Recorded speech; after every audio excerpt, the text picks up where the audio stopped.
Ang magandang balita ayon kay Juan. Ang salita ng buhay. Chapter 1, verses 1 to 18. Nang pasimula ay naroon na ang salita. Ang salita ay kasama ng Diyos, at ang salita ay Diyos. Sa pasimula ay kasama na ng Diyos ang salita. Nilikha ang lahat ng bagay sa pamamagitan niya, at walang anumang nalikha ng hindi sa pamamagitan niya. Nasa kanya ang buhay, at ang buhay ay siyang ilaw ng sangkatauhan. Nagliliwanag sa kadiliman ng ilaw, at hindi ito nagapi kailanman ng kadiliman. Sinugo ng Diyos ang isang tao na nagngangalang Juan. Naparito siya upang magpatotoo tungkol sa ilaw at upang ang lahat ay sumampalataya sa pamamagitan niya. Hindi siya ang ilaw, subalit naparito siya upang magpatotoo tungkol sa ilaw.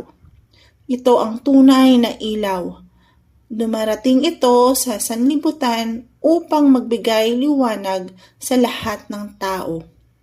Dumating ang salita sa sanlibutan, ngunit hindi siya kinilala ng sanlibutang ito na nilikha sa pamamagitan niya.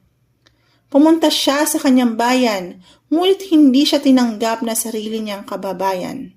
Subalit ang lahat ng tumanggap at sumampalataya sa kanya ay binigyan niya ng karapatang maging mga anak ng Diyos.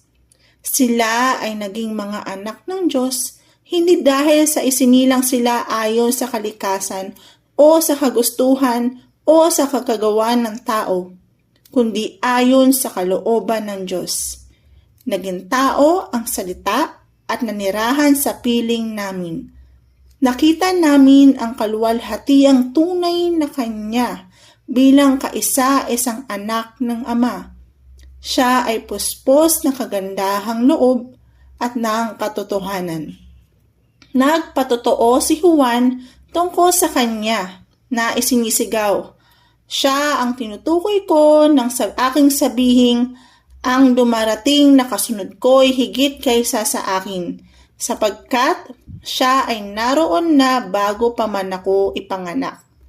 Mula sa kapuspusan ng kanyang kagandahang loob, tumanggap tayong lahat ng abot-abot na kagandahang loob. Ibinigay ang kautusan sa pamamagitan ni Moises. Ngunit dumating ang kagandahang loob at katotohanan sa pamamagitan ni Hesukristo. Kailanmay wala pang taong nakakita sa Diyos. Ngunit ang natatanging Diyos na pinakamamahal ng Ama ang nagpakilala sa Ama.